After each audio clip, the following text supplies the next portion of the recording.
الرحیم الم تر الی ربک کیف مد الظل۔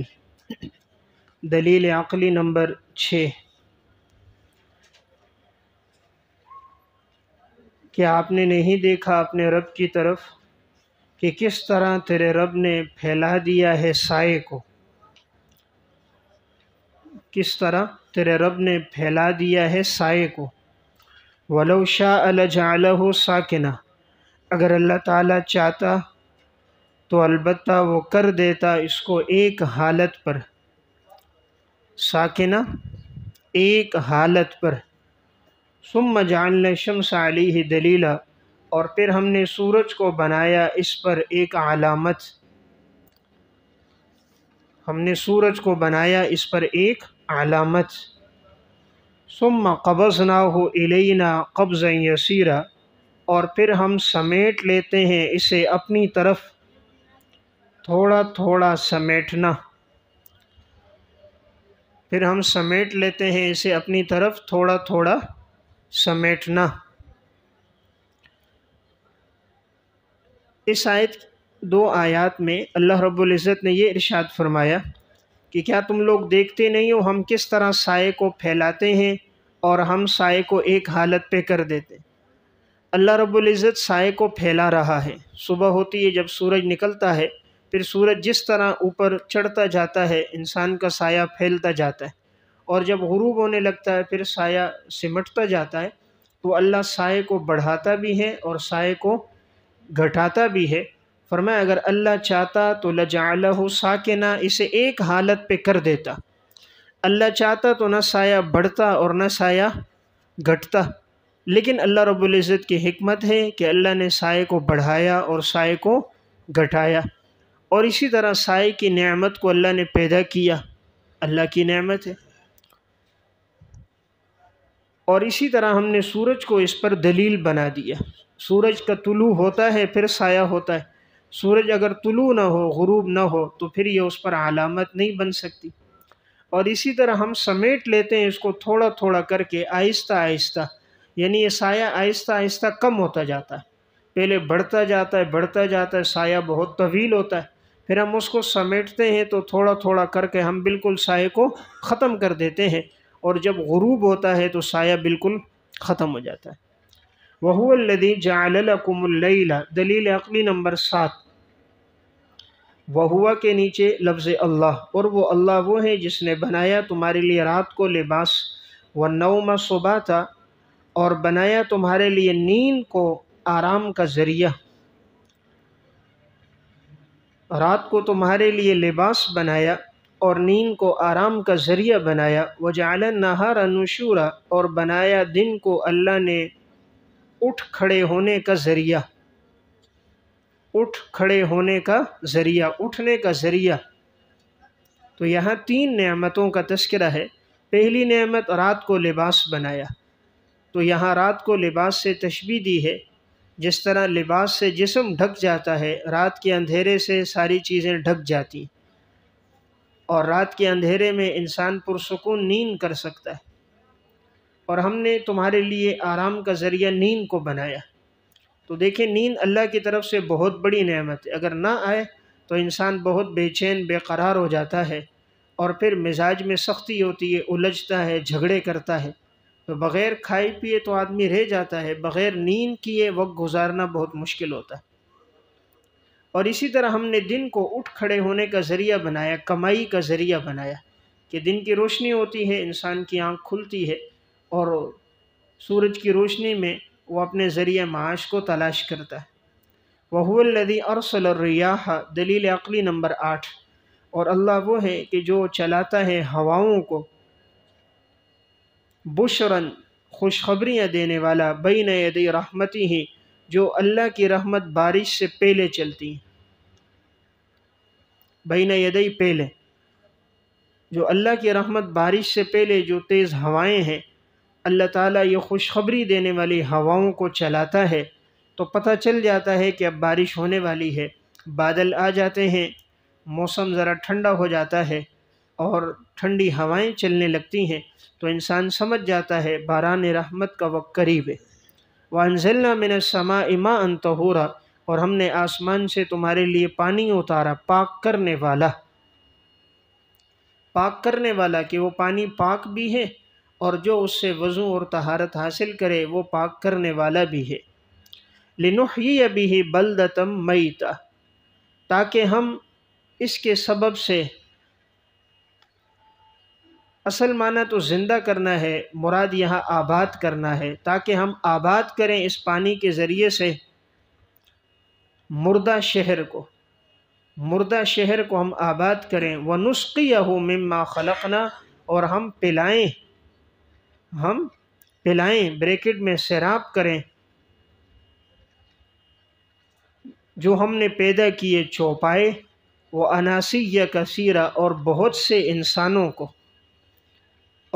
سے انسانوں کو،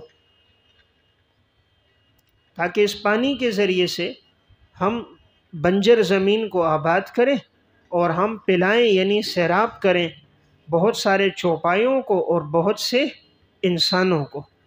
وَلَقَدْ صَرَّفْنَاهُ بَيْنَهُمْ، اور یقیناً ہم اسے پھیر پھیر کر بیان کرتے ہیں قرآن کریم کو، لِيَذَّكَّرُوا، تاکہ وہ نصیحت حاصل کریں۔ وہ ضمیر ہے قرآن کی طرف، قرآن کریم کے مضامین کو ہم پھیر پھیر کر بریکٹ میں مختلف طریقوں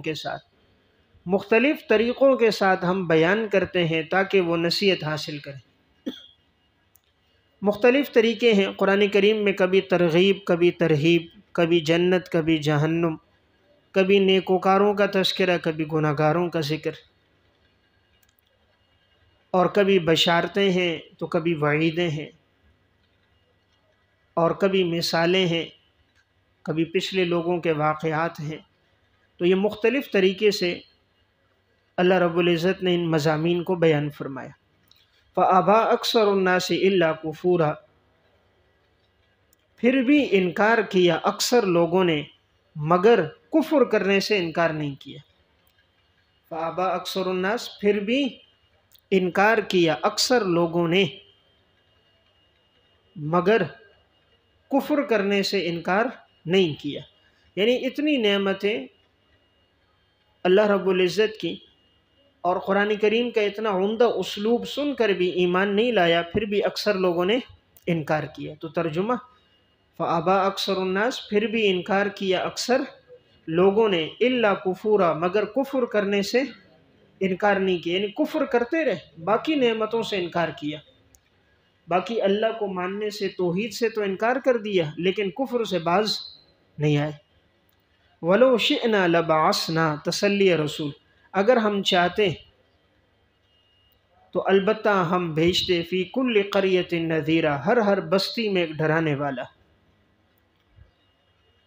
ہر بستی میں ہم الگ الگ پیغمبر بھیج دیتے، لیکن ہم نے نہیں بھیجا، ہم نے آپ کو پیغمبر بنا کر بھیجا، جو ایمان لا رہے ہیں بس کافی ہے، جو نہیں لا رہے تو آپ فکر مند نہ ہو، ہم نے ان کے لیے عذاب تیار کیے۔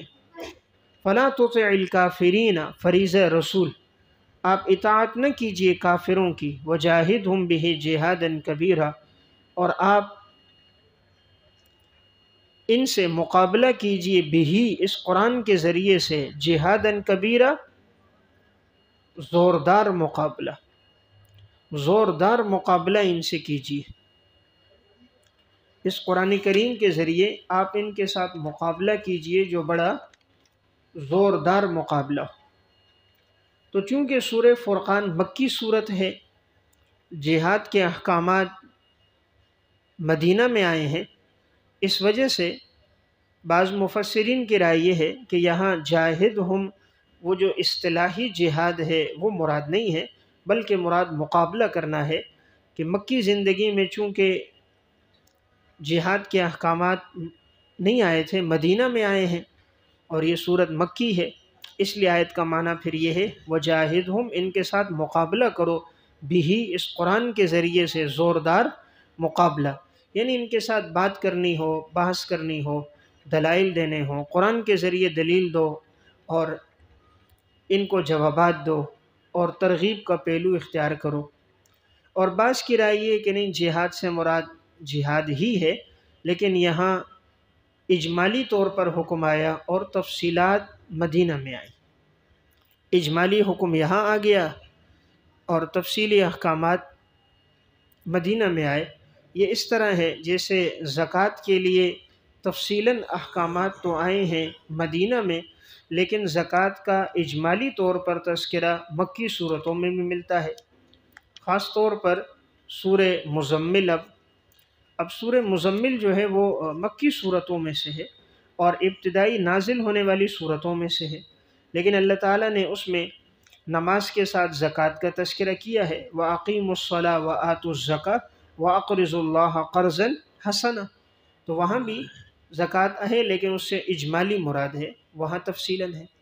اور یا بعض مفسرین کی رائے یہ ہے کہ وہاں زکوٰۃ مراد نہیں ہے، ویسے اپنے مال کو پاک کرنے کے لیے خرچ کرنا، اللہ کے نام پہ انفاق مراد ہے۔ وَهُوَ الَّذِي مَرَجَ الْبَحْرَيْنِ، دلیل عقلی نمبر 9، اور اللہ وہ ہے جس نے ملایا دو دریاؤں کو، مرجا جس نے ملا دیا دو دریا، ھذا عذب فرات، یہ میٹھا ہے خوب میٹھا، عذب میٹھا، فرات خوب میٹھا، وَھذا ملح اجاج، اور یہ کھارا ہے نہایت کڑوا، ملح کھارا ہے نمکین ہے، اجاج اور نہایت کڑوا، وجعل بینہما برزخا، اور اللہ نے ان دونوں کے درمیان پردہ قائم کیا، وحجرا محجورا، اور آڑ ہے مضبوط، حجرن آڑ رکاوٹ، محجورا مضبوط، اللہ نے آڑ اور رکاوٹ اور حائل بڑے مضبوط قائم کیے۔ دیکھیں یہاں اللہ رب العزت نے فرمایا کہ تیرا رب وہ ہے جس نے ایک میٹھا دریا خوب میٹھا پیدا کیا اور ایک دریا نہایت نمکین اور کڑوا، تو میٹھے بھی اللہ نے دریا پیدا کیے اور نہایت کھارے اور کڑوے دریا بھی پیدا کیے، اور دونوں کے درمیان میں پردہ رکھ دیا، ادھر کا پانی ادھر نہیں مل رہا، ادھر کا پانی ادھر نہیں مل رہا۔ آج بھی ایسے دریا موجود ہیں کہ وہ دو دریا ہیں، ایک طرف میٹھا ہے اور ایک طرف کھارا ہے، لیکن وہ پانی آپس میں ملتا نہیں ہے، میٹھا الگ ہے کھارا پانی الگ ہے، ورنہ تو سیال چیز ایسا ہو ہی نہیں سکتا کوئی اس کو روکے، سیال بہنے والی چیزوں کو نہیں روک سکتا، جب ایک ساتھ ہوں گی تو دونوں ایک دوسرے میں ضرور ملیں گی، لیکن اللہ نے ان کو روکا ہے۔ یہ اللہ رب العزت کی قدرت باری تعالیٰ ہے کہ کھارے کو میٹھے میں، میٹھے کو کھارے میں ملنے نہیں دیا، اور ایسا پردہ قائم کر دیا جو مضبوط ہے، مضبوط آڑ ہے اور ایک دوسرے سے وہ نہیں مل رہا۔ اللہ تعالیٰ نے نمکین دریا اس لیے پیدا کیے، اگر یہ سارے دریا میٹھے ہوتے تو میٹھے دریا کے اندر میٹھے پانی میں چند دن کے بعد تعفن آ جاتا ہے، بدبو آ جاتی۔ نمبر 2، میٹھا ہی ہوتا پھر اس میں جب جانور مر جاتے ہیں، اب مچھلیاں مرتی ہیں، کیکڑے ہیں، مینڈک ہے، مختلف قسم کے جانور سمندر کے اندر ہیں، وہ سب مرتے رہتے تو پانی کے اندر تعفن بہت زیادہ ہو جاتا، پانی کا رنگ تبدیل ہو جاتا، وہ پینے کے قابل نہ ہوتا۔ تو اللہ تعالیٰ نے پانی کو یہ کھارا رکھا، اس میں نمکینیات بہت ہیں، تو اگر جانور مرتے بھی رہتے ہیں تو اس سے پانی کو نقصان نہیں ہوتا۔ پھر یہ نمکینیات اتنے زیادہ ہیں کہ اس سے پانی کے اندر جو رنگ کی تبدیلی ہے اور اس کے ذائقے کی تبدیلی ہے، کڑواہٹ کی وجہ سے وہ بھی نہیں ہوتی، اور جتنے جراثیم ہیں وہ کڑوے پن کی وجہ سے مر جاتے ہیں۔ پانی کے نمکین ہونے کی وجہ سے جتنے جراثیم ہیں وہ سب ختم ہو جاتے ہیں، اس لیے میٹھا پانی آپ کسی بھی چیز میں رکھ لو، چند دنوں کے بعد اس کا ذائقہ، اس کا رنگ، اس میں تبدیلی آ جاتی ہے۔ تو اللہ نے جہاں میٹھے کی ضرورت وہاں میٹھا رکھا، جہاں کھارے کی ضرورت وہاں اللہ نے کھارے دریا رکھے، اور پھر اسی کھارے سے اللہ تعالیٰ ہواؤں کے ذریعے سے بادل بناتا ہے، یہ سارے اوپر جاتے ہیں، پھر اسی کھارے کو بادلوں میں میٹھا کر کے برساتا ہے۔ یہی پانی بخارات کی صورت میں اوپر جاتے ہیں، اور پھر بارش کی صورت میں جب نیچے برستے ہیں تو پہلے تک پانی کھارا تھا اور اوپر گئے اور فلٹر ہو کر دوبارہ میٹھا ہو کر برسایا اللہ رب العزت نے۔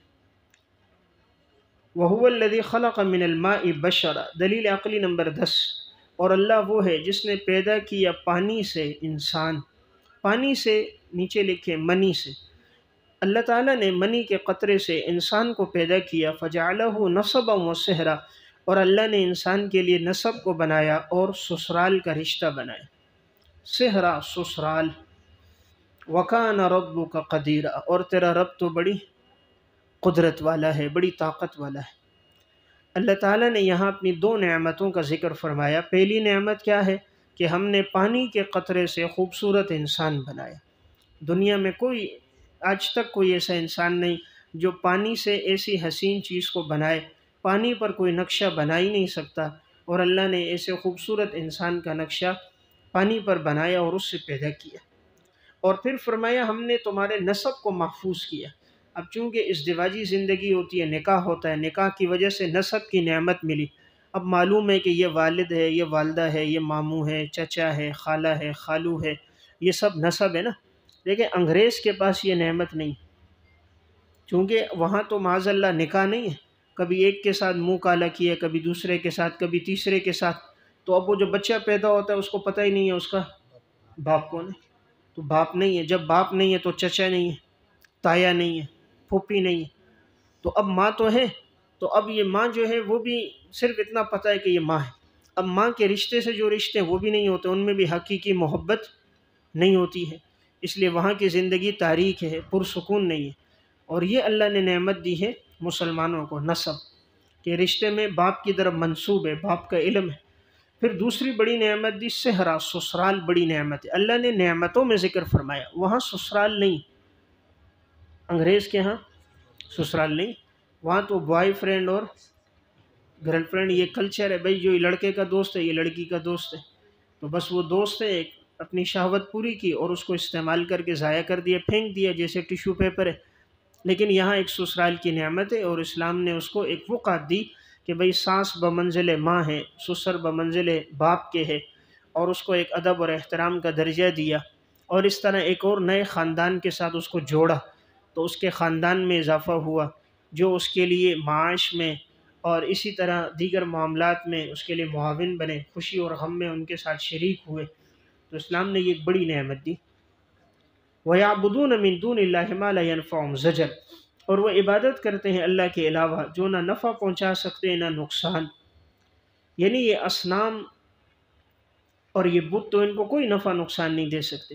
وَكَانَ الْكَافِرُ عَلَى رَبِّهِ ظَهِيرًا، اور کافر جو ہے اپنے رب کے مقابلے میں شیطان کا مددگار ہے۔ کافر علی ربہ، اپنے رب کے مقابلے میں ظہیرہ، شیطان کا مددگار ہے۔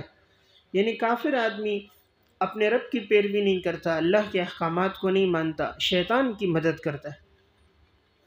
وما ارسلناک الا مبشرا ونذیرا، فرائض خاتم الانبیاء، اور ہم نے آپ کو نہیں بھیجا مگر خوشخبری دینے والا اور ڈرانے والا۔ تو فریضہ نمبر 1 خوشخبری دینے والا، فریضہ نمبر 2 ڈرانے والا۔ قل ما اسألکم علیہ من اجر، فرما دیجئے میں نہیں سوال کرتا تم سے اس تبلیغ پر کسی اجرت کا، علیہ تبلیغ، اس تبلیغ پر میں تم سے کوئی اجرت نہیں مانگتا، الا من شاء ان یتخذ الی ربہ سبیلا، مگر وہ جو چاہے کہ وہ پکڑے اپنے رب کے ہاں راستہ، مگر وہ جو چاہے جو اختیار کرے اپنے رب کے ہاں راستہ۔ یعنی میں تم سے کوئی اجرت نہیں مانگتا، اپنی اس دعوت پر کوئی پیسے نہیں مانگتا، بس یہی چاہتا ہوں تم لوگ دین حق اور ہدایت پر آ جاؤ اللہ کے ہاں، تاکہ تمہاری محبوبیت مقبولیت ہو جائے اور سیدھے راہ پر تم آؤ۔ وَتَوَكَّلْ عَلَى الْحَيِّ الَّذِي لَا يَمُوتُ، اور یہ نمبر 3 ہے۔ 2 کا تذکرہ ماقبل میں ہوا نا، فرائض خاتم الانبیاء میں 2 پہلے ہوئے، اب یہ فریضہ نمبر 3۔ تیسرا فریضہ کیا ہے؟ آپ بھروسہ کیجئے اس ذات پر الذی لا یموت، جسے کبھی موت نہیں آتی۔ وسبح بحمدہ، فریضہ نمبر 4، اور تسبیح بیان کیجئے اللہ کی حمد کے ساتھ۔ وکفی بہ بذنوب عبادہ خبیرا، اور وہ اللہ کافی ہے اپنے بندوں کے گناہوں پر خبردار۔ اللہ اپنے بندوں کے گناہوں پر خوب خبردار ہے، مطلع ہے، یعنی اللہ تعالیٰ سے کوئی چیز مخفی نہیں۔ الذی خلق السماوات والارض، دلیل عقلی نمبر 11، اللہ وہ ہے جس نے پیدا کیا آسمانوں کو اور زمینوں کو، وما بینہما، اور جو کچھ اس کے درمیان میں ہے 6 دنوں میں۔ ثم استوى علی العرش، پھر وہ اللہ مستوی ہو گیا عرش پر، ما یلیق بشانہ، الرحمن فاسأل بہ خبیرا، پس وہی رحمان ہے، پس وہی رحمان ہے۔ فصل بھی خبیرہ، پس پوچھ لیجئے کسی خبردار آدمی سے، یا پس تحقیق کر اس کے بارے میں کسی خبردار آدمی سے، پس تحقیق کر اس کی کسی خبردار آدمی سے۔ وَإِذَا قِيلَ لَهُمُ اسْجُدُوا لِلرَّحْمَنِ، اور جب ان سے کہا جاتا ہے کہ تم سجدہ کرو رحمان کو، قَالُوا وَمَا الرَّحْمَنُ، تو وہ کہتے ہیں رحمان کیا ہے؟ رحمان کیا ہے یعنی رحمان کون ذات ہے؟ أَنَسْجُدُ لِمَا تَأْمُرُنَا، کیا ہم سجدہ کریں اس کا جس کا تو ہمیں حکم دیتا ہے؟ وَزَادَهُمْ نُفُورًا، اور اس تبلیغ سے ان کی اور نفرت میں اضافہ ہوتا ہے۔ زادہم میں جو ضمیر ہے وہ تبلیغ کی طرف ہے، کہ یہ جو تبلیغ کرنا ہے اس سے ان کی نفرت میں اور اضافہ ہوتا ہے، یعنی جتنا ان کو دعوت دو اور انکار کرتے ہیں تو ان کا کفر بڑھتا جاتا ہے اور بڑھتا جاتا ہے۔ تو دیکھیں اس آیت میں فرمایا ان سے کہا جاتا ہے رحمان کو سجدہ کرو، یہ کہتے ہیں رحمان کون ہے؟ حالانکہ اللہ رب العزت کا نام ہے، قُلِ ادعوا اللَّهَ أَوِ ادعوا الرَّحْمَنَ۔ تبارک الذی جعل فی السماء بروج، دلیل عقلی نمبر 12، بابرکت ہے اللہ کی ذات جس نے بنائے آسمان میں بروج۔ بروج سے مراد یا تو ستارے ہیں کہ اللہ نے بڑے بڑے ستارے پیدا کیے، اور یا آسمان کے وہ مختلف حصے ہیں جسے فلکیات والے بروج کہتے ہیں، یا آسمان کے وہ مختلف حصے ہیں جسے فلکیات والے بروج کہتے ہیں۔ اللہ نے ان بڑے بڑے حصوں کو پیدا کیا، یا بڑے بڑے ستاروں کو اللہ نے پیدا کیا۔ وَجَعَلَ فِيهَا سِرَاجًا وَقَمَرًا مُنِيرًا، اور اللہ نے پیدا کیا آسمان میں سورج کو اور روشن چاند کو، سورج اور روشن چاند کو۔ وَهُوَ الَّذِي جَعَلَ اللَّيْلَ وَالنَّهَارَ، دلیل عقلی نمبر 13، اللہ وہ ہے جس نے بنایا رات کو اور دن کو، خلفتاً، ایک دوسرے کے پیچھے آنے والا، ایک دوسرے کے پیچھے آنے والا، دن رات کے پیچھے، رات دن کے پیچھے آتا ہے۔ لمن اراد ان یذکر، اس شخص کے لیے جو نصیحت حاصل کرنا چاہے، او اراد شکورا، یا وہ اللہ کا شکر گزار بننے کا ارادہ کرنا چاہے، اس کے لیے اس میں بڑی نصیحت ہے۔ وعباد الرحمن الذین، عباد الرحمن کے اوصاف، عباد الرحمن کے اوصاف، یہاں سے اللہ تعالیٰ کے نیک بندوں کے اوصاف آ رہے ہیں۔ رحمان کے بندوں کے اوصاف کیا ہیں؟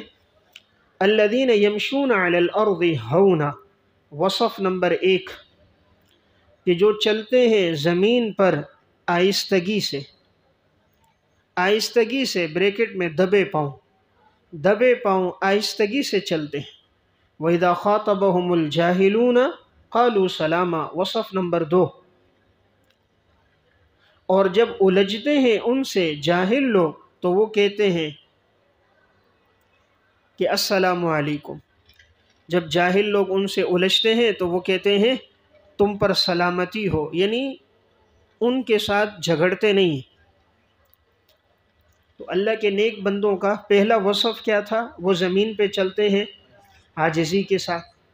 دوسرا وصف کیا ہے کہ اگر جاہل لوگ ان سے الجھنے لگیں، لڑنے لگیں، جھگڑنے لگیں تو وہ جھگڑتے نہیں ہیں، الجھتے نہیں ہیں، تکرار نہیں کرتے، وہ کہتے ہیں سلامہ، مطلب یہ ہے کہ السلام علیکم کہہ کر آگے چلے جاتے ہیں، یا وہ کہتے ہیں ٹھیک ہے، دعا دے دیتے ہیں ان کو، اللہ آپ کو ہدایت دے، اور اپنے کام سے تعلق رکھ لیتے ہیں، ان سے تکرار نہیں کرتے۔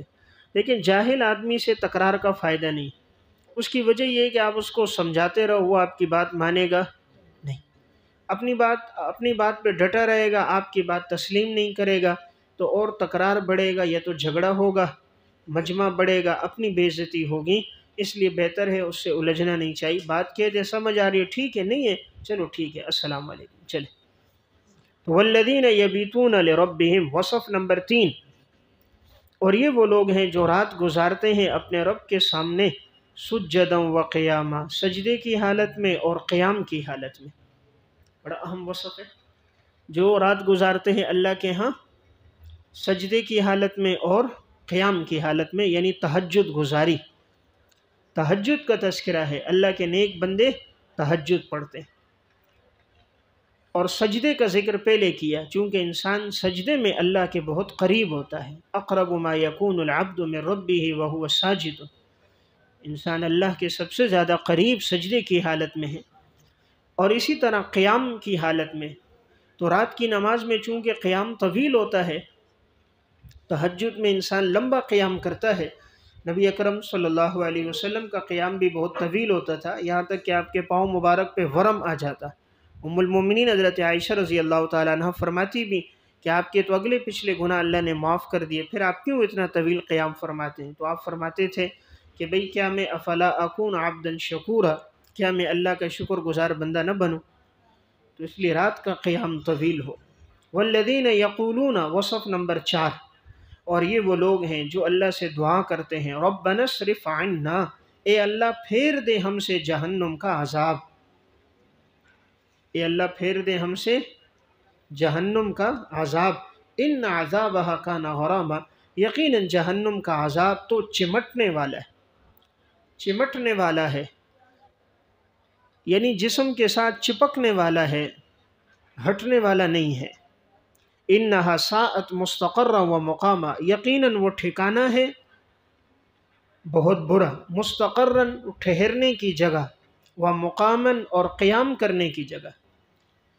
انہا، ہا ضمیر ہے جہنم کی طرف، یقیناً یہ جہنم بہت بری ہے، ٹھہرنے کی جگہ کے اعتبار سے، و مقامہ اور قیام کرنے کی جگہ کے اعتبار سے بہت بری جگہ ہے۔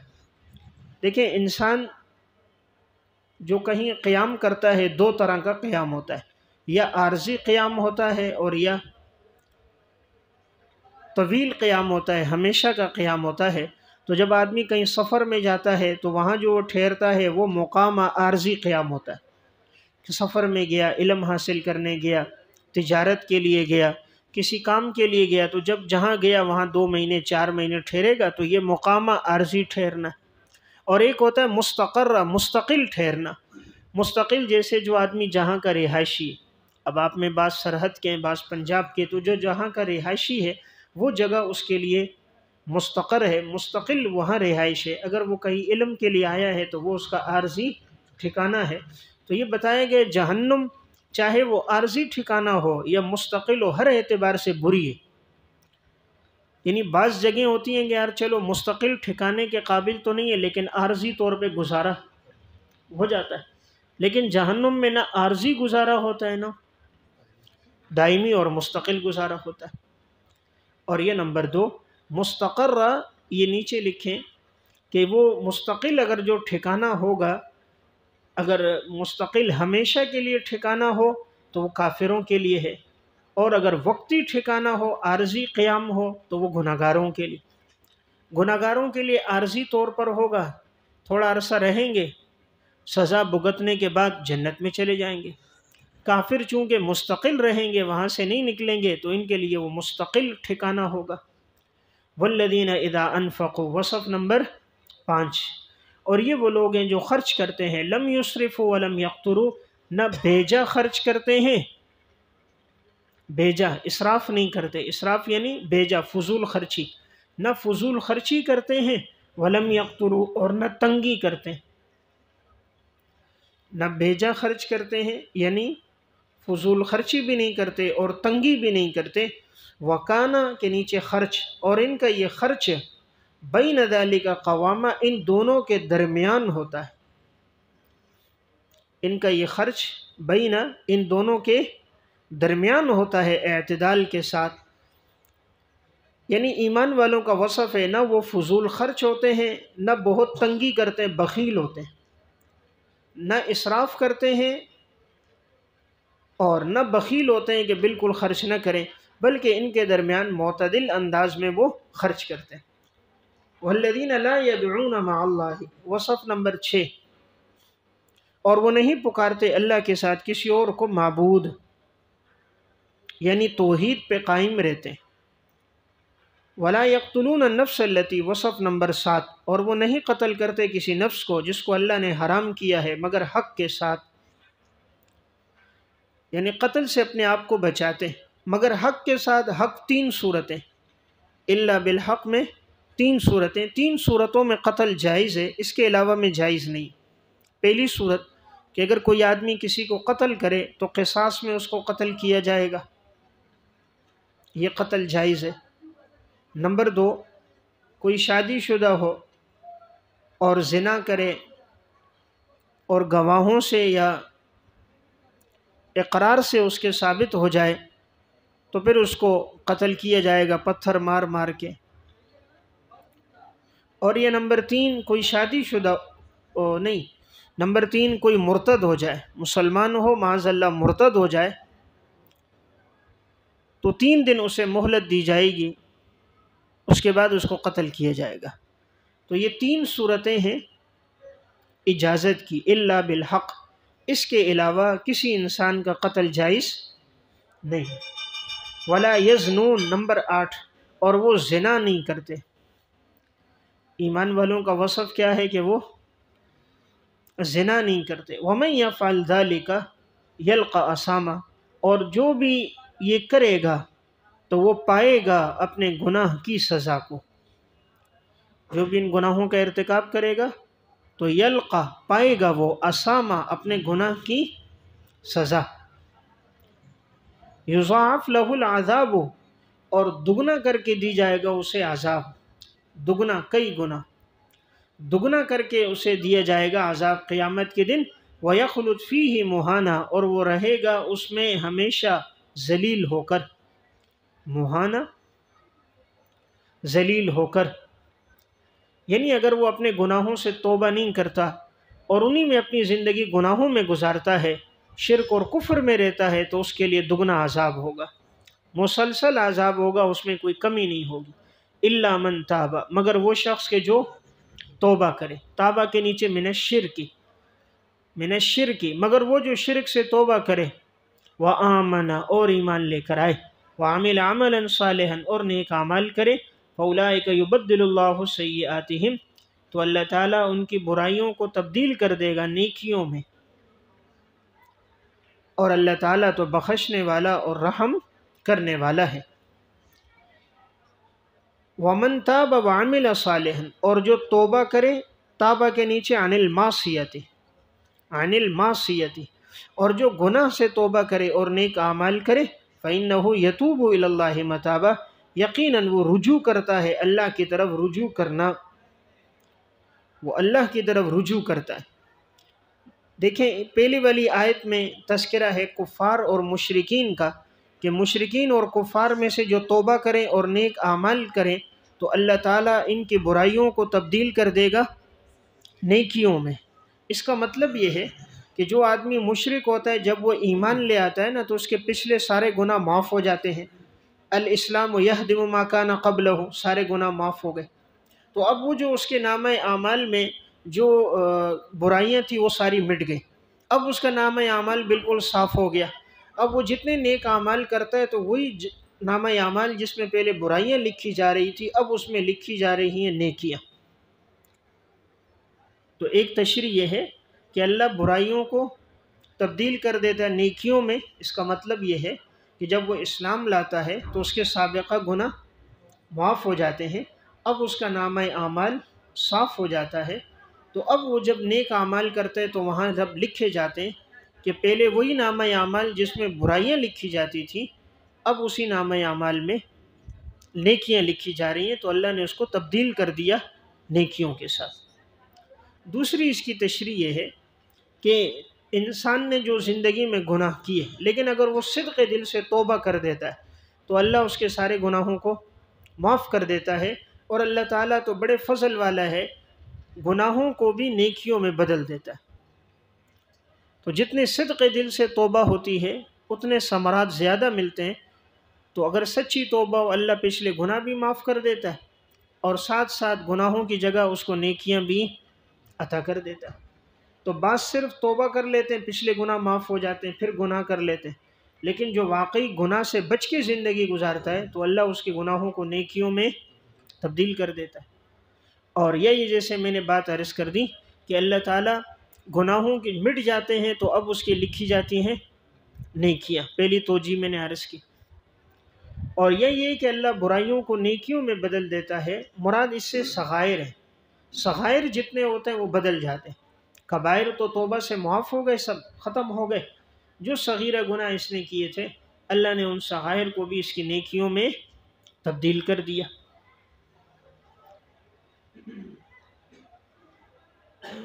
اور یہ جیسے میں نے بات عرض کر دی کہ اللہ تعالیٰ ان پر اپنے خصوصی توجہ فرماتا ہے، خصوصی توجہ کی وجہ سے اللہ ان کو توفیق دیتا ہے نیک اعمال کی، تو یہ نیک اعمال زیادہ سے زیادہ کرتے ہیں۔ پہلے یہ گناہ کرتے تھے، اب اللہ ان کو توفیق دیتا ہے یہ نیک اعمال زیادہ سے زیادہ کرتے ہیں، تو گویا یہ پچھلے گناہوں کے لیے کفارہ ہو جاتے ہیں، وہ سب مٹ گئے، اور اب ان کے بدلے میں اللہ نے اس کو نیک اعمال زیادہ کرنے کی توفیق دے دی۔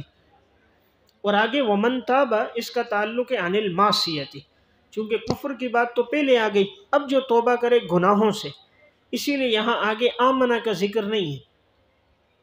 پیچھے دیکھیں الا من تاب و آمنہ، تو پیچھے ایمان کا تذکرہ ہے، اس لیے میں نے وہاں کہا تھا تابہ من الشرک، اور یہاں تابہ عن المعصیہ، کہ یہ مسلمان کے بارے میں آئے تھے کہ جو مومن آدمی ہے وہ اپنے گناہوں سے توبہ کرے، وعمل صالحا، اور اپنے ایک اعمال کرتا رہے اور اللہ کی طرف رجوع کرے، تو اللہ تعالیٰ پھر اس کی توبہ کو قبول کرتا ہے۔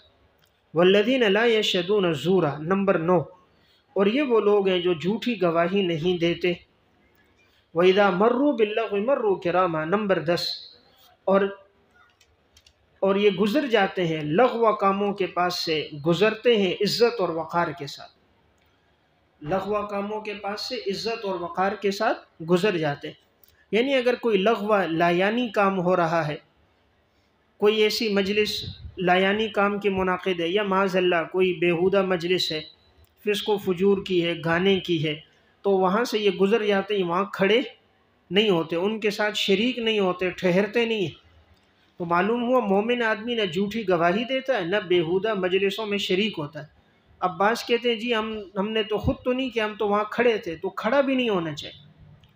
تو کوئی گناہ کی مجلس ہو، گناہ کی محفل ہو، وہاں کھڑا ہونا بھی جائز نہیں، وہاں سے آدمی گزر جائے، اور گزرے بھی بڑی عزت اور اکرام وقار کے ساتھ، اپنا وقار باقی رکھے، توجہ ہی نہ کرے۔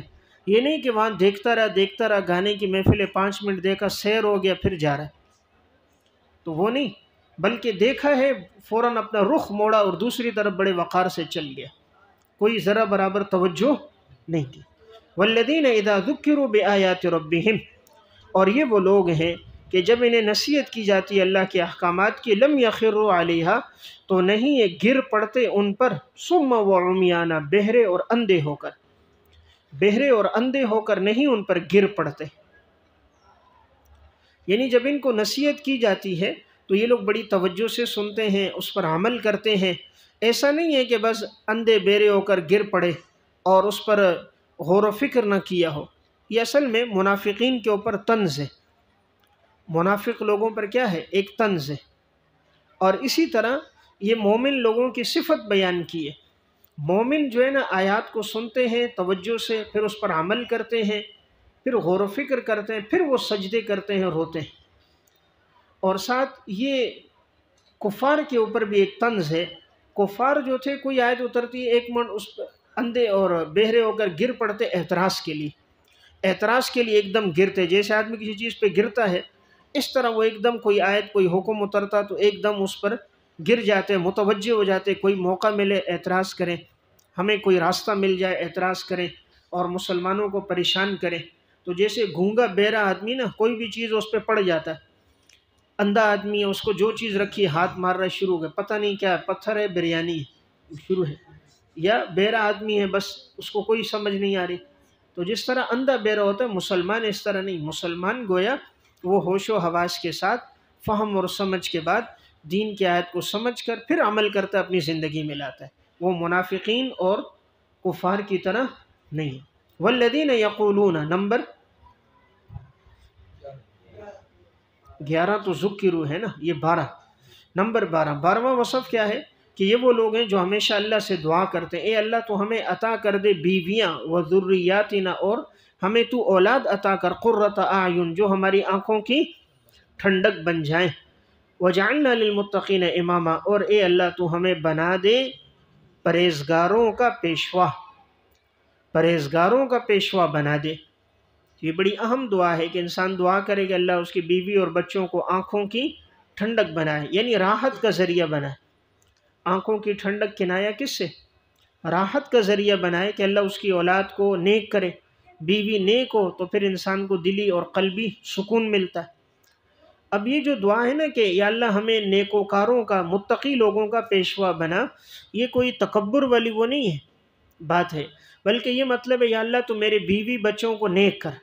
جب میرا گھر سارا نیک ہوگا، سارے متقی ہوں گے، تو اب یہ مرد ہے، یہ پورے گھر کا سربراہ ہے نا، پیشوا ہے، تو یا اللہ مجھے ایسے متقی لوگوں کا پیشوا بنا کہ میرے سارے گھر والے ایسے متقی پرہیزگاروں میں بڑا ہوں تو پرہیزگاروں کا بڑا ہوں۔ تو یہ گویا در حقیقت دعا ہے اپنے بیوی بچوں کے لیے تقوی کی۔ یہ گویا کسی عہدے کو طلب کرنا نہیں ہے کہ یا اللہ مجھے امام بنا، یا کوئی منصب مانگنا نہیں ہے، بلکہ کیا ہے؟ اپنی بیوی بچوں کے تقوی کی دعا ہے، یا اللہ ان کو پرہیزگار بنا۔ وہ پرہیزگار ہیں تو مرد چونکہ پورے گھر کا سربراہ ہوتا ہے، الرجال قوامون ہے، تو یا اللہ میں ایسے پرہیزگاروں کا سربراہ ہوں۔ لوگ کہیں بھئی یہ فلاں کا والد ہے، فلاں شیخ الحدیث صاحب، فلاں مفتی صاحب کا یہ والد صاحب ہے، یہ امام صاحب کا والد ہے، فلاں کا یہ والد ہے، تو ایک نیک نامی کا ذریعہ ہو۔ اولئک یجزون الغرفہ۔ جاؤ بھئی کھانا ختم ہو۔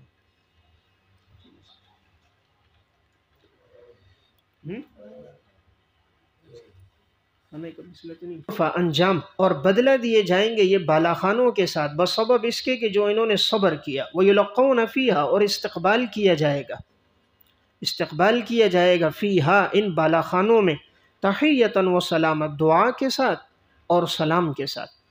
یعنی قیامت کے دن اللہ ان کو بدلہ دے گا، ان کا استقبال فرشتے کریں گے، دعائیں دیں گے، سلام کہیں گے، حضرت السلام علیکم والسلام علیکم، خالدین فیہا، رہیں گے ہمیشہ ہمیشہ، حسنت مستقرا و مقامہ، اور یہ بہترین ہے قرارگاہ اور قیام گاہ۔ یعنی عارضی ٹھکانہ یا مستقل ٹھکانے کے لحاظ سے جنت بہترین ٹھکانہ ہے، تو قرارگاہ بھی بہترین ہے، قیام گاہ بھی کیا ہے؟ بہترین ہے، مستقل ٹھکانہ بھی بہترین ہے، عارضی ٹھکانہ بھی۔ قل ما یعبأ بکم، تنبیہ عام، فرما دیجئے نہیں پرواہ کرتا تمہاری میرا رب، لولا دعاؤکم، اگر نہ تم پکارتے، اللہ تمہاری پرواہ نہ کرتا اگر تم اللہ کو نہ پکارتے۔ فقد کذبتم، وعید منکرین، یقیناً تم لوگوں نے جھٹلایا۔ کذبتم کے بعد ایھا الکفار، اے کفار تم نے قیامت کو جھٹلایا۔ فسوف یکون لزاما، پس عن قریب